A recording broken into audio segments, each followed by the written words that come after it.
Hello students, मैं doctor Ajay Vishwakarma. आज हम स्टार्ट करते हैं chapter origin of transactions, source, documents and vouchers. सबसे पहले इस चैप्टर के कंटेंट्स पर आते हैं। फर्स्ट है हमारा introduction, then meaning of source documents, then meaning of voucher, then types of vouchers and preparation of various types of vouchers. Then introduction, जैसा कि हम सभी जानते हैं कि हर एक बिजनेस में बहुत से ट्रांजैक्शंस होते हैं, like purchase of goods and services, sale of goods and services, purchase and sale of assets, then cash receipt and cash payments. तो इन ट्रांजैक्शंस को बिजनेस में रिकॉर्ड करने की जरूरत होती है, लेकिन ये सभी ट्रांजैक्शन सर्टिफाइड जब तक नहीं होंगे तब तक इनको बिजनेस में रिकॉर्ड नहीं किया जाएगा। तो सबसे इंपॉर्टेंट क्या है कि इन ट्रांजैक्शन का सर्टिफाइड होना जरूरी है, like cash voucher, invoice, selling bill, deposit slip, cheque, salary slip. इन सभी से इन ट्रांजैक्शंस को सर्टिफाइड किया गया होना चाहिए, तभी इनको हम बिजनेस ट्रांजैक्शन मानेंगे और अपनी बुक्स में इनको रिकॉर्ड करेंगे।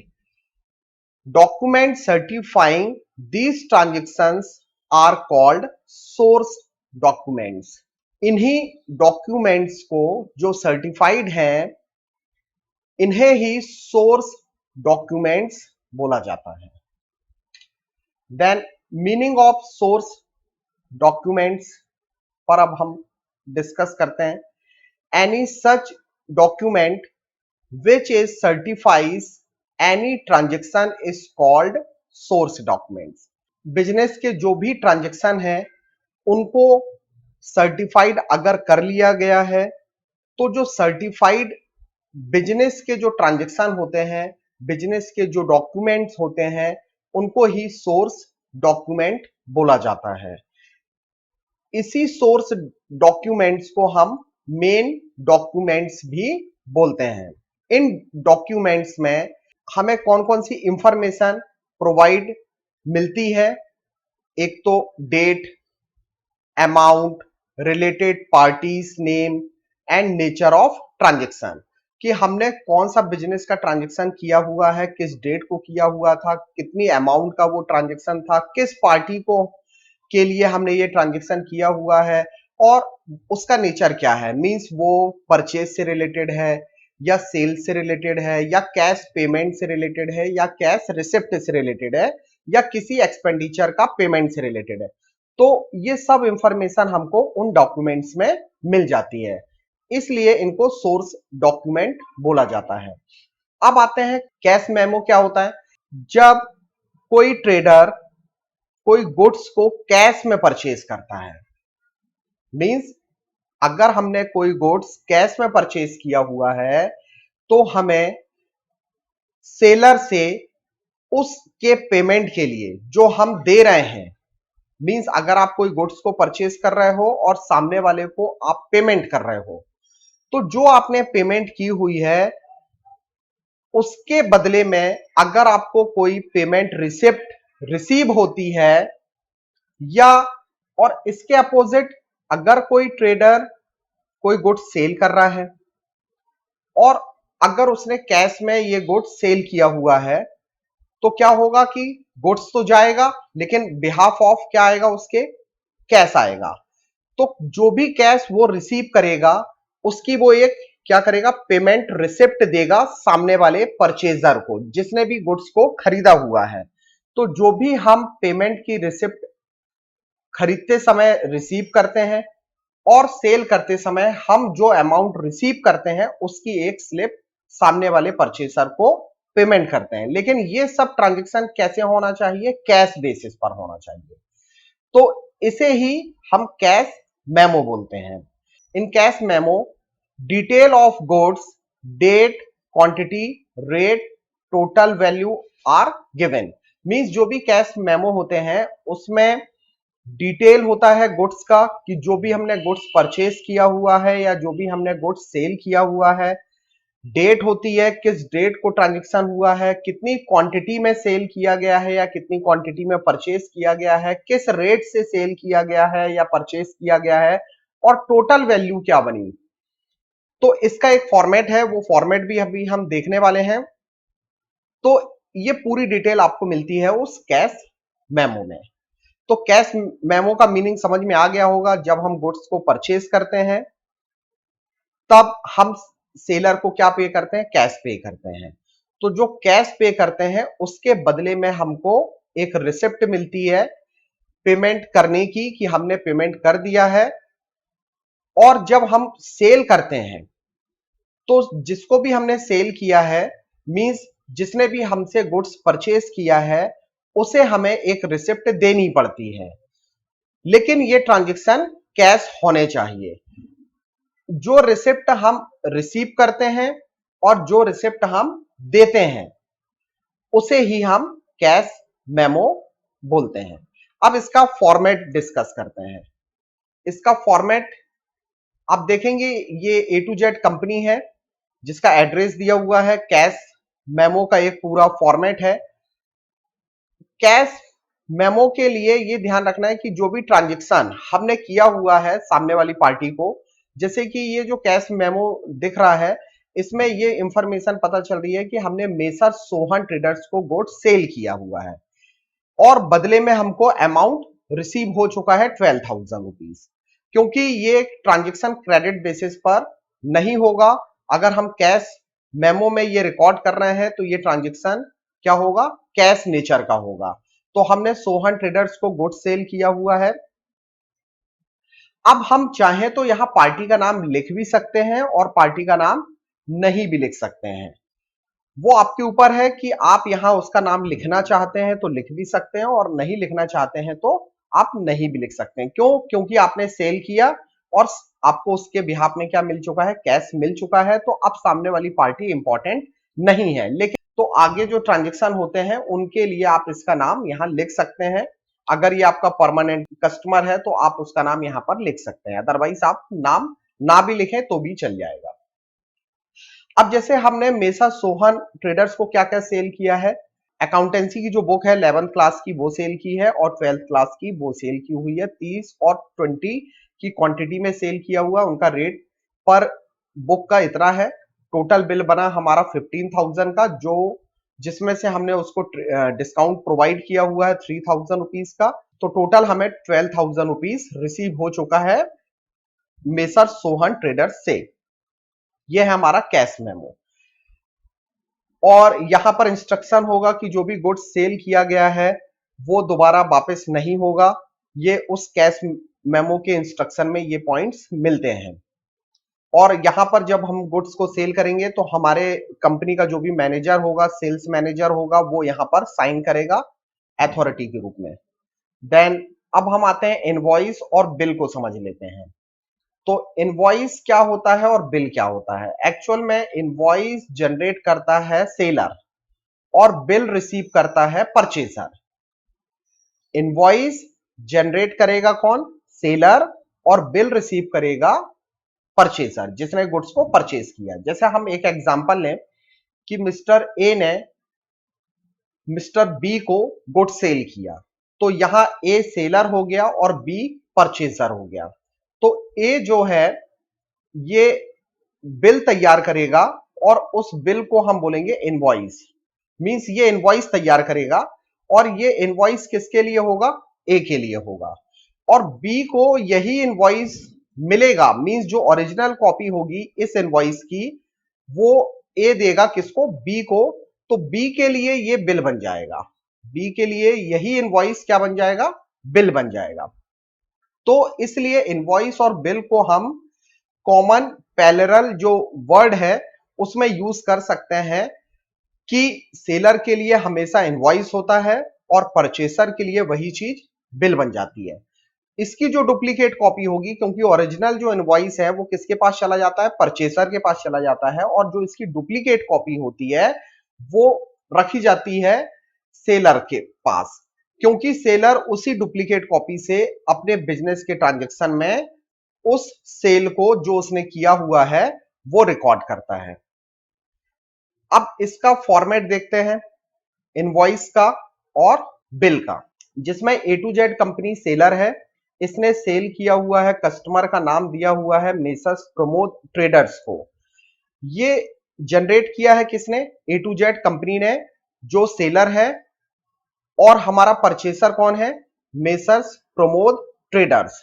हमें ये ध्यान रखना है कि जब भी हम इनवॉइस तैयार करेंगे, मीन जो भी सेलर होगा जब वो इनवॉइस तैयार करेगा तो ये ट्रांजैक्शन होगा क्रेडिट बेसिस पर। तो क्रेडिट बेसिस पर जो भी बिलिंग तैयार होती है, जो भी इनवॉइस तैयार होता है, उसे ही हम इनवॉइस बोलते हैं। जब भी यह हमें ध्यान रखना है कि जब भी क्रेडिट ट्रांजैक्शन होगा तभी हम इनवॉइस तैयार करेंगे। अदरवाइज हमने अभी आपको बताया था, अभी हमने किसके ऊपर डिस्कस किया था, आप यहां आ सकते हैं और ये देख सकते हैं कि कैश मेमो, जो कैश मेमो होता है ये भी सेम उसी इनवॉइस जैसा ही होता है। बस इनवॉइस और कैश मेमो में डिफरेंस क्या है कि ये कैश के लिए तैयार किया जाता है कि अगर कैश में ट्रांजैक्शन हुआ है तो कैश मेमो तैयार होगा, और अगर हमने क्रेडिट ट्रांजैक्शन किया हुआ है, मींस उधार वाला ट्रांजैक्शन किया हुआ है, तो फिर हम इनवॉइस तैयार करेंगे। और यही इनवॉइस उस परचेसर के लिए जो कि प्रमोट ट्रेडर्स है उसके लिए ये एक बिल बन जाएगा। तो यहां पर ए टू जेड कंपनी जो है ये सेलर है, ये मेसर्स प्रमोद ट्रेडर्स को गुड सेल कर रही है। 10% डिस्काउंट कब मिलेगा कैश वाला? कि अगर वो 30 डेज के अंदर पेमेंट कर देगा। जिस डेट को ये सेल होगा वो डेट यहां लिखी जाएगी, यहां पर नंबर जो भी इनवॉइस नंबर होगा वो लिखा जाएगा। अब क्या क्या सेल किया गया है वो क्वांटिटी आपको लिखनी है, क्या क्या सेल किया गया है उस गुड्स का नाम लिखना है, उसका पर प्राइस क्या है, पर ईच यूनिट का प्राइस क्या है वो लिखना है, और टोटल मल्टीप्लाई करके जितने का भी बिल बनेगा वो लिखना है। और अगर उस पर जीएसटी लगता है तो जीएसटी ऐड होगा। देन अगर हैंडलिंग एंड डिलीवरी चार्जेस अलग से लिए जा रहे हैं तो ये ऐड होने के बाद टोटल बिल तैयार होगा। और ये इतना अमाउंट जो है ये मेसर्स प्रमोट ट्रेडर्स 1,79,000 रुपीज किसको पे करेगा? ए टू जेड कंपनी को पे करेगा। यहां अमाउंट को वर्ड में भी लिखा जाएगा ताकि कोई मिस्टेक ना हो। ई एंड ओ ई का मीनिंग क्या होता है कि एरर्स एंड ओमिशंस एक्सपेक्टेड। अगर मान लो इस बिल को तैयार करते समय कोई भूल चूक हो चुकी है, कोई गलती हो चुकी है, तो उसके लिए सेलर माफी मांगता है किससे? परचेसर से। जनरली होता नहीं है लेकिन ये इंस्ट्रक्शन लिखे जाते हैं। और यहां जो भी सेल्स मैनेजर होगा ए टू जेड कंपनी का, वो यहां पर जब ये इनवॉइस तैयार करेगा तो वो उस इनवॉइस पर अपने साइन करेगा, और ये इनवॉइस जो है ये परचेसर के लिए एक बिल बन जाएगा।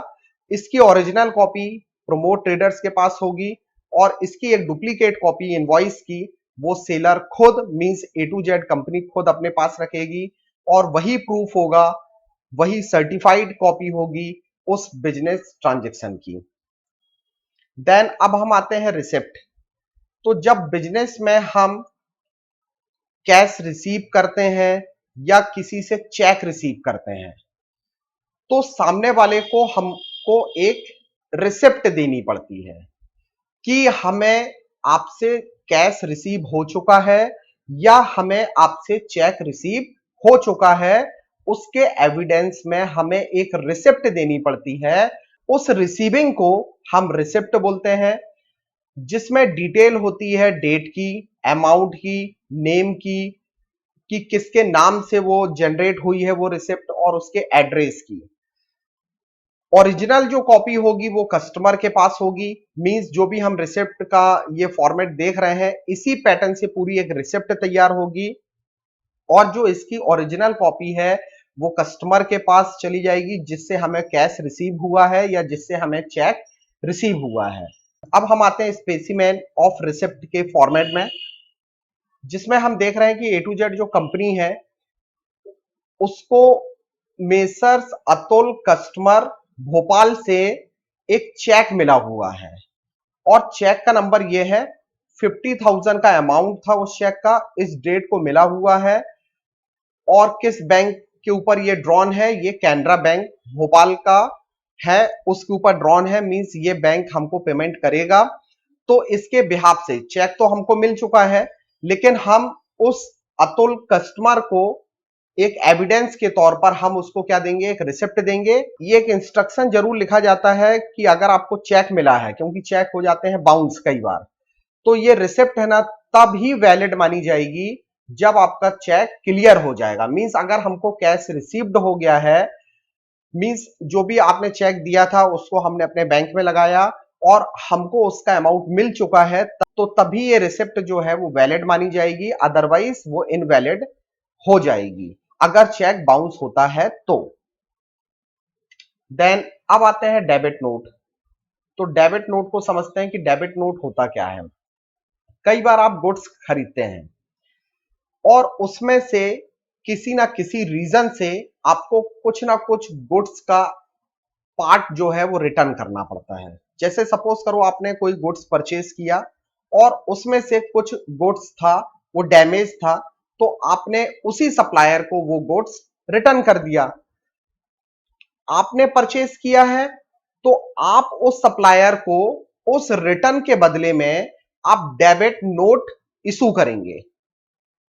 किसको इशू किया जाएगा? उस सप्लायर को। आप डेबिट नोट का पूरा ये फॉर्मेट देख रहे हैं, इसी पैटर्न पर ही पूरा डेबिट नोट तैयार होता है। अगेंस्ट मींस जिससे आपने गुड्स खरीदा था, राज एजेंसी से आपने गुड्स खरीदा था, दिल्ली की ये एजेंसी है, तो इसके अगेंस्ट में क्योंकि आपने इससे काफी अमाउंट का गुड्स, मान लेते हैं कि 50,000 का आपने गुड्स परचेस किया है, जिसमें से 5,000 का गुड्स जो है वो डैमेज है, इसलिए आप इस गुड्स को क्या कर रहे हैं, वापस कर रहे हैं। तो जब आप राज एजेंसी को ये गुड्स वापस करेंगे तो उसके अगेंस्ट में आप क्या करेंगे, एक डेबिट नोट तैयार करेंगे और उस राज एजेंसी को ये डेबिट नोट आप देंगे। जितनी भी अमाउंट का होगा वो अमाउंट आप यहां फिल करेंगे कि आपने इतने गुड्स का अमाउंट जो है वो रिटर्न किया हुआ है। फिर आपका जो भी मैनेजर होगा आपकी कंपनी का वो यहां साइन करेगा। और इसके अपोजिट क्या होगा कि जो राज एजेंसी है, इसके अपोजिट मींस जो आपका सप्लायर है जिसको आप गुड्स रिटर्न कर रहे हैं, मींस आपने उससे पहले खरीदा था तो आप उसको क्या कर रहे हैं, रिटर्न कर रहे हैं। मींस आपने पहले परचेस किया था और अब आप उसको रिटर्न कर रहे हैं, तो परचेस रिटर्न के लिए डेबिट नोट तैयार होगा। एक तो ये पहला पॉइंट हो चुका है। अब आते हैं दूसरे पॉइंट पर। इसका जो दूसरा पॉइंट है वो है क्रेडिट नोट। मींस अब राज एजेंसी आपको क्रेडिट नोट इशू करेगी जब सेलर, मींस जिसने आपको सेल किया है, अगर उसके पास कोई गुड्स रिटर्न आता है, मींस जो उसने सेल किया था आपको और आप इसको रिटर्न कर रहे हैं, तो ये आपके लिए परचेस रिटर्न है क्योंकि आपने खरीदा था। लेकिन राज एजेंसी उसने तो सेल किया था ना, तो उसके लिए वो कौन सा रिटर्न हुआ, सेल्स रिटर्न। तो जब सेल्स रिटर्न आएगा उसके लिए, तो फिर उस सेल्स रिटर्न पर वो क्रेडिट नोट देगा किसको, उसी परचेजर को। तो अब क्रेडिट नोट पर आते हैं और इसका फॉर्मेट समझते हैं। तो क्रेडिट नोट कब दिया जाता है, जब कोई गुड्स जिसको हमने सेल किया है और अगर वो रिटर्न आ जाता है, तो सामने वाला जो परचेजर होगा जिसने गुड्स को खरीदा था, means A to Z company ने खरीदा था, तो यहां राज एंड कंपनी क्या करेगी, उस ए टू जेड कंपनी को क्रेडिट नोट इशू करेगी। उतनी ही अमाउंट के लिए क्रेडिट नोट इशू किया जाएगा। नेक्स्ट अब आते हैं हम पे इन स्लिप। आपने देखा होगा कि बैंक में जब आप मनी को डिपॉजिट करते हैं या विड्रॉल करते हैं तो आपको एक स्लिप फिल करनी पड़ती है। उस स्लिप को ही बैंक स्लिप बोलते हैं और उसको ही पे इन स्लिप बोला जाता है। Then check. चेक होता क्या है ये हम सब जानते हैं। चेक एक ऑर्डर सीट होती है, किसके लिए, बैंक के लिए। बैंक को एक इंस्ट्रक्शन मिलता है, उस पर्सन से इंस्ट्रक्शन मिलता है जिसके यहां पर साइन होते हैं और जिसका बैंक में अकाउंट होता है।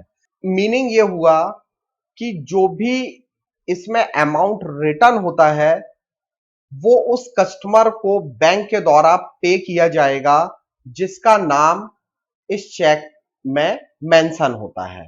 किसके ऑर्डर पर पे किया जाएगा? जिसके नाम से ये चेक इशू किया गया है बैंक द्वारा। चलिए अब हम स्टार्ट करते हैं वाउचर्स को।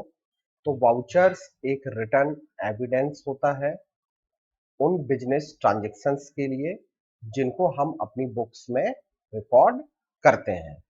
फॉर एग्जांपल, अगर हमने कोई गुड्स परचेज किया हुआ है मींस कैश बेसिस पर, और उसके बिहाफ में हमको सेलर से जो रिसिप्ट मिलती है उस रिसिप्ट को वाउचर बोला जाता है। या अगर हमने गुड्स परचेज किया है क्रेडिट बेसिस पर, तो हमें उस सेलर से जो इनवॉइस और जो बिल मिलता है उसे हम वाउचर्स कहते हैं। सिमिलरली अगर हम देखें, अगर हमको कोई रेंट रिसीव हुआ है या हमने किसी सैलरी के बिल पर साइन किया हुआ है, तो ये सब वाउचर्स के टाइप्स होते हैं। देन इन्हीं वाउचर्स को हम सोर्स डॉक्यूमेंट्स ऑफ अकाउंटिंग कहते हैं। अब definition of vouchers according to W. Holmes, voucher is a documentary proof in favor of any transactions। कहने का मीनिंग ये हुआ कि जो वाउचर्स होते हैं एक प्रूफ की तरह है। जो भी हमारे बिजनेस के ट्रांजेक्शन्स हैं उनके लिए एक प्रूफ होता है। ये वाउचर्स ही उनके लिए प्रूफ का काम करते हैं जिनको हम अपनी बुक्स में रिकॉर्ड करते हैं। देन अकॉर्डिंग टू वॉटली बाय, तो वाउचर्स क्या है? एक डॉक्यूमेंटरी प्रूफ है in favour of any entry made. जो भी आप एंट्री बना रहे हैं अपने बिजनेस ट्रांजेक्शन की, ऐसे ट्रांजेक्शन को जिन्हें आप अपनी बुक्स में रिकॉर्ड कर रहे हैं। Special features of vouchers. Vouchers क्या होते हैं? रिटर्न एविडेंस होते हैं। मींस ये रिटर्न बेसिस पर होते हैं जो एक एविडेंस का काम करते हैं उन फाइनेंशियल ट्रांजैक्शन के लिए कि एक्चुअल में ये ट्रांजैक्शन किए गए हैं। देन बेसिस ऑफ रिकॉर्ड्स, इन्हीं वाउचर्स के थ्रू हम उन अकाउंटिंग ट्रांजैक्शन को रिकॉर्ड करते हैं अपनी बुक्स में, इसलिए ये बेस बन जाते हैं उन अकाउंटिंग ट्रांजैक्शंस के। Then complete information of transactions. जो भी वाउचर्स हम जिन ट्रांजैक्शन के लिए बनाते हैं वो वाउचर्स हमें कंप्लीट इंफॉर्मेशन उस ट्रांजैक्शन की प्रोवाइड करवाते हैं। लाइक उसमें डेट, किस डेट को वो ट्रांजैक्शन हुआ है, देन क्वांटिटी, कितनी क्वांटिटी में गुड्स को परचेज किया गया है या गुड्स को सेल किया गया है। दीज आर इंफॉर्मेशन उस वाउचर में हमको मिल जाती है।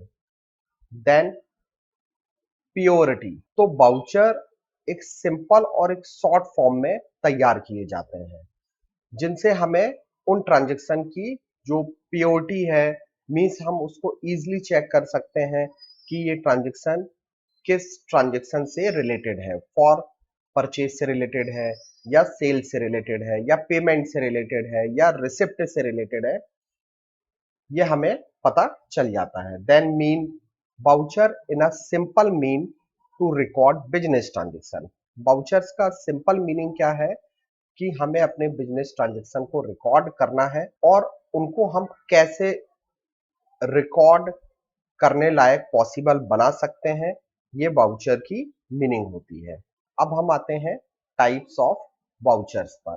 तो there are two types of vouchers. First is supporting vouchers और सेकंड इज अकाउंटिंग वाउचर्स। तो सपोर्टिंग वाउचर भी दो तरीके के होंगे। एक voucher prepared by third party, ऐसे वाउचर्स जो थर्ड पार्टी के द्वारा बनाए जाएंगे, और ऐसे वाउचर्स जो हमारी ऑर्गेनाइजेशन खुद बनाएगी। देन अब जो थर्ड पार्टी के द्वारा जो वाउचर्स बनाए जाएंगे इनको भी दो पार्ट में क्लासिफाई किया गया है। एक्सटर्नल सपोर्टिंग वाउचर्स होंगे और इंटरनल सपोर्टिंग वाउचर्स होंगे। देन अकाउंटिंग वाउचर्स में there are two types of accounting vouchers, cash vouchers और नॉन कैश वाउचर्स और ट्रांसफर वाउचर्स भी इनको बोला जाता है। अब जो कैश वाउचर्स होते हैं इसमें दो वाउचर्स को क्लासिफाई किया गया है। फर्स्ट है डेबिट वाउचर्स, जो पेमेंट के लिए हम इनको यूज करते हैं, और सेकंड है क्रेडिट वाउचर्स, इनको हम जब कैश रिसीव करते हैं तब यूज करते हैं। अब इन वाउचर्स को वन बाय वन समझते हैं और उन पर डिस्कस करते हैं। फर्स्ट है हमारा supporting vouchers. Supporting vouchers means ऐसे डॉक्यूमेंट्स और बिल्स जो किसी भी बिजनेस ट्रांजैक्शन की सटीकता से सर्टिफाइड करते हैं। Means occurrence of a business transaction, means किसी भी बिजनेस ट्रांजैक्शन को बिल्कुल सटीक तरीके से जो सर्टिफाइड करते हैं उनको सपोर्टिंग वाउचर्स बोला जाता है। इनका मेन ऑब्जेक्टिव क्या होता है? Provide occurrence of transaction, means जो भी बिजनेस के ट्रांजैक्शन है वो 100% सटीक है, मींस 100% जेन्युइन है या नहीं, ये सपोर्टिंग वाउचर्स क्लियर कर देते हैं। देन अब सपोर्टिंग वाउचर्स भी टू टाइप्स के होंगे। फर्स्ट है हमारा एक्सटर्नल सपोर्टिंग वाउचर्स और सेकंड है हमारा इंटरनल सपोर्टिंग वाउचर्स। तो एक्सटर्नल सपोर्टिंग वाउचर्स को समझते हैं। ऐसे वाउचर्स जो थर्ड पार्टी के द्वारा बनाए जाते हैं।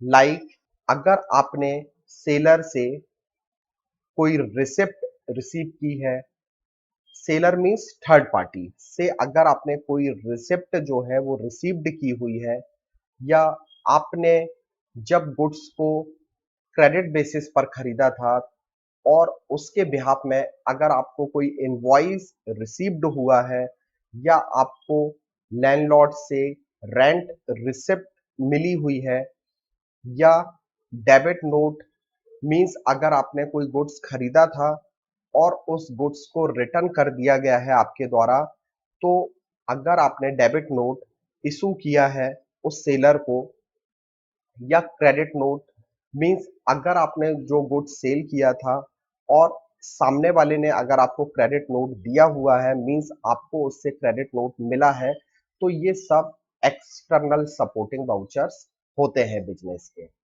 अब जो इंटरनल सपोर्टिंग वाउचर्स क्या होते हैं, जो हमारी ऑर्गेनाइजेशन खुद इन वाउचर्स को यूज करती है, उनको इंटरनल सपोर्टिंग वाउचर्स बोला जाता है। किसके द्वारा बनाए जाते हैं? हमारे खुद के बिजनेस के द्वारा। Like counter foil of pay in slip and counterfoil of challan. Then accounting vouchers पर आते हैं। तो अकाउंटिंग वाउचर जो है इसमें दो तरीके के, एक कैश वाउचर होगा और एक नॉन कैश और ट्रांसफर वाउचर होगा। तो पहले हम ये समझ लेते हैं कि अकाउंटिंग वाउचर्स होते क्या हैं। अकाउंटिंग वाउचर्स हमेशा अकाउंटेंट के द्वारा खुद बनाए जाते हैं। जो भी बिजनेस का अकाउंटेंट होता है उसके द्वारा खुद बनाए जाते हैं और उस पर उसके साइन होते हैं।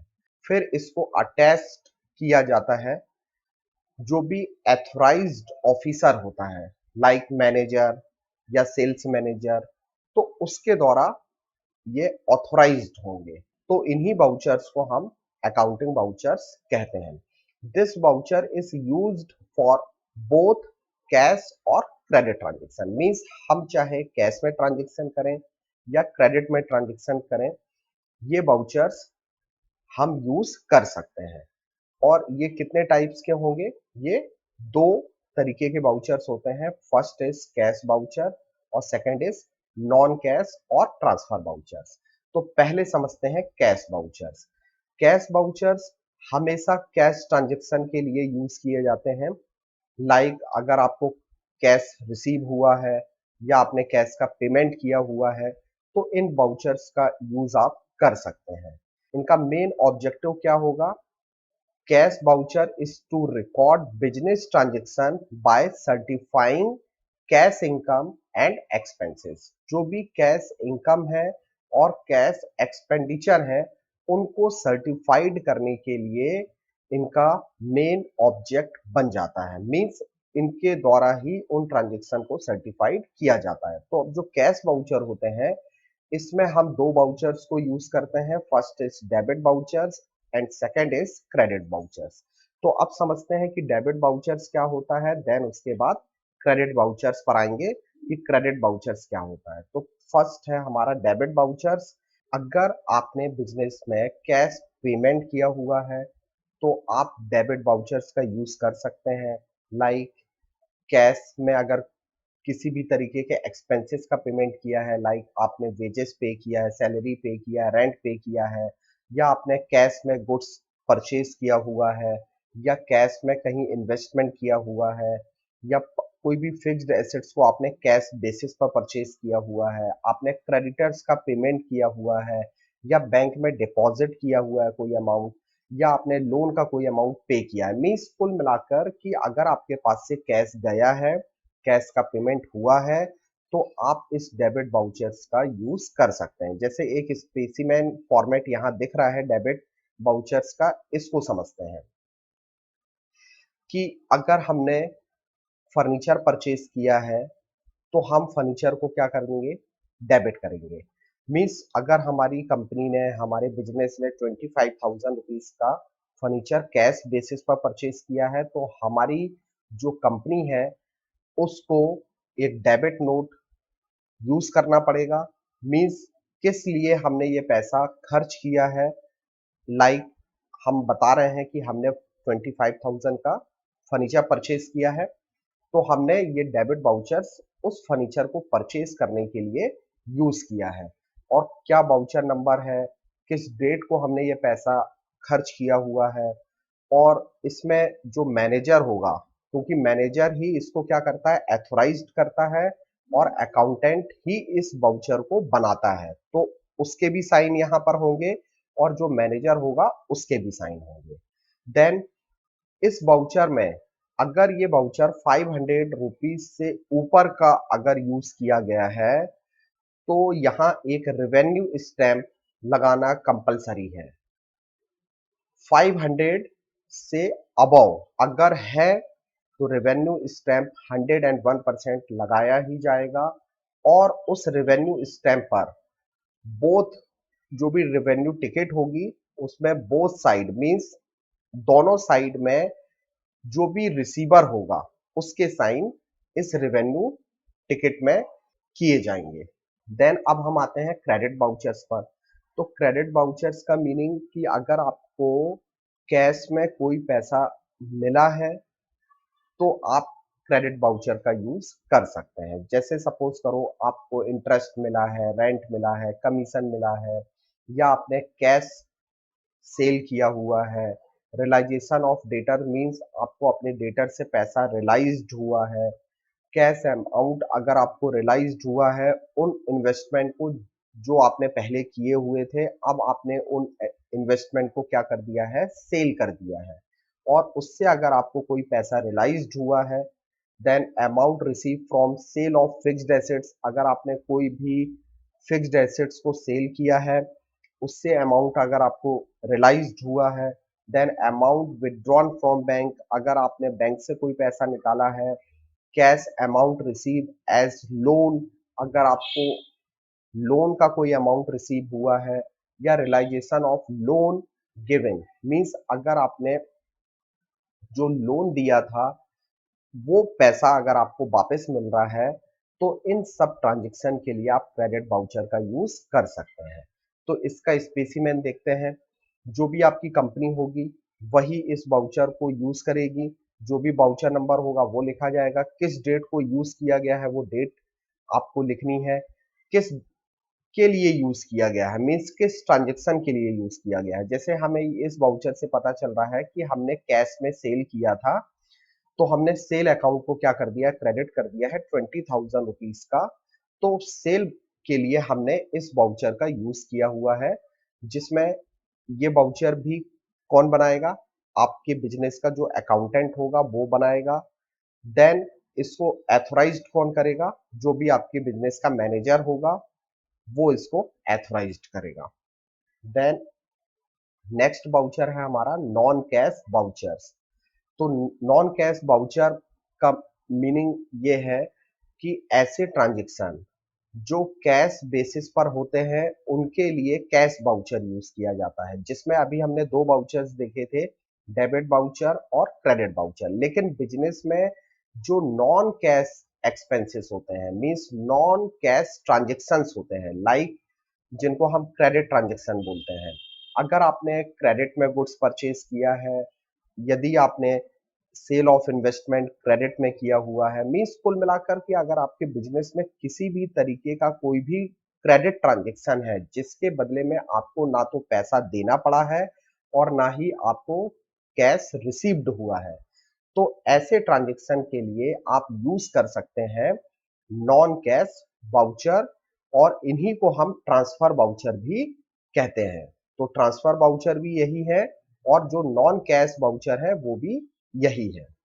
अब ये सब ट्रांजेक्शन जो यहाँ वन बाय वन है, इन सभी ट्रांजेक्शन के लिए हम नॉन कैश वाउचर यूज कर सकते हैं। अब इसका स्पेसिमेन देखते हैं। आपकी कंपनी का नाम आएगा सबसे पहले, जो भी वाउचर नंबर होगा वो आएगा, किस डेट को यूज किया गया है वो आएगा।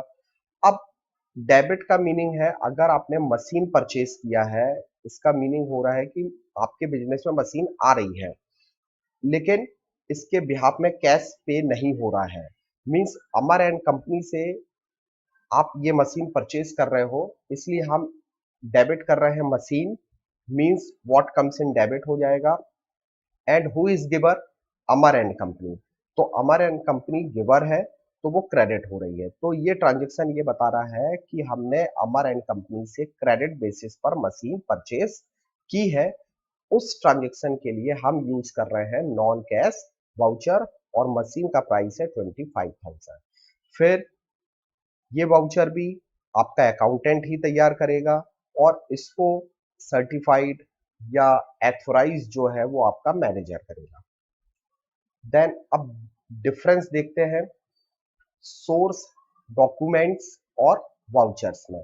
जो सोर्स डॉक्यूमेंट होते हैं is used to prepared vouchers, means source documents का यूज वाउचर्स को बनाने के लिए किया जाता है, जबकि वाउचर्स जो होते हैं ये जो सोर्स डॉक्यूमेंट्स होते हैं उनको देखकर वाउचर्स बनाए जाते हैं।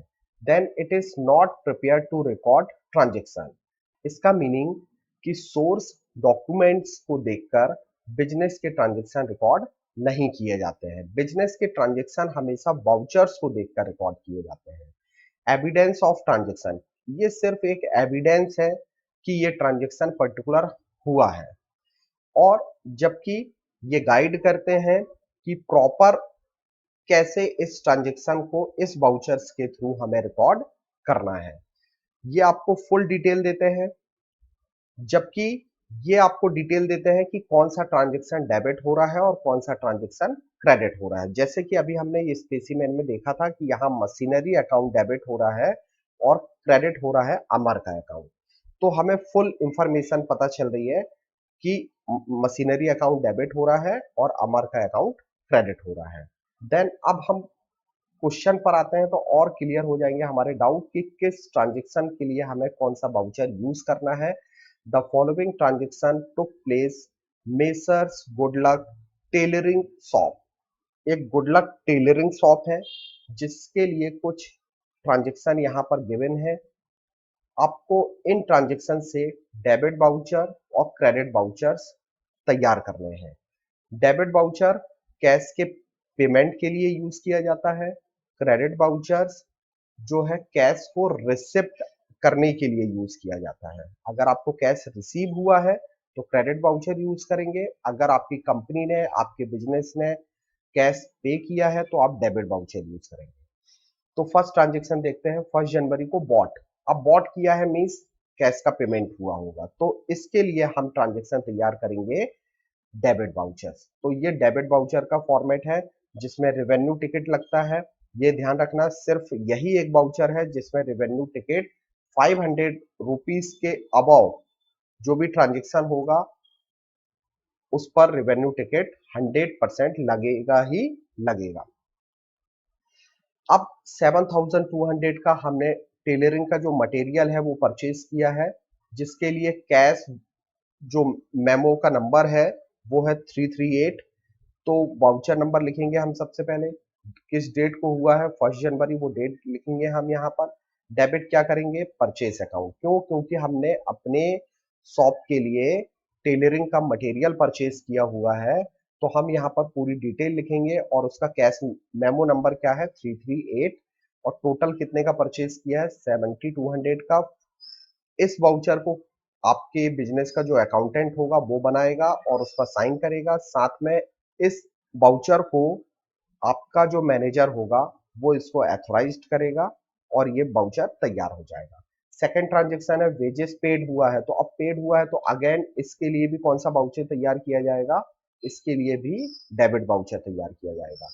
अब देखते हैं कि वेजेस के लिए डेबिट नोट कैसे तैयार होगा। ये आपकी कंपनी हो गई, वाउचर नंबर हमारा सेकंड हो गया। किस डेट को वेजेस पे की गई है 8 जनवरी, वो डेट लिख ली हमने। देन उसके बाद अब डेबिट हम क्या कर रहे हैं, वेजेस कर रहे हैं। वेजेस मींस जो भी हमने वेजेस पे किया है ये हमारे लिए एक एक्सपेंडिचर है, और इसका चालान नंबर क्या है 39 नंबर है।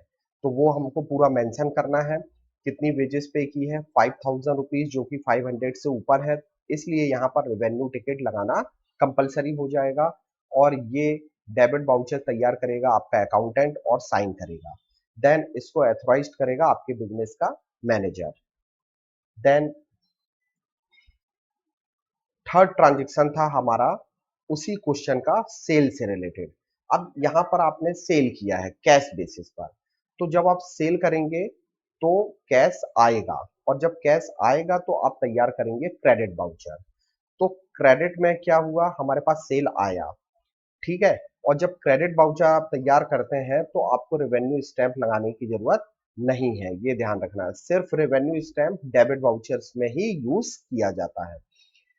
कितने की सेल हुई है 6000 रुपीज की, उसका कैश मेमो नंबर क्या था 68, यह हमने लिख लिया है पूरा डिटेल। फिर आपका ये अकाउंटेंट ही इसको बनाएगा और उस पर साइन करेगा, और उसके बाद मैनेजर इसको एथोराइज्ड करेगा। तो कैश सेल के लिए मींस अगर आपने कैश रिसीव किया हुआ है तो क्रेडिट वाउचर तैयार होगा, और अगर आपने कैश पे किया है तो फिर डेबिट वाउचर तैयार होगा। अब आते हैं नेक्स्ट क्वेश्चन।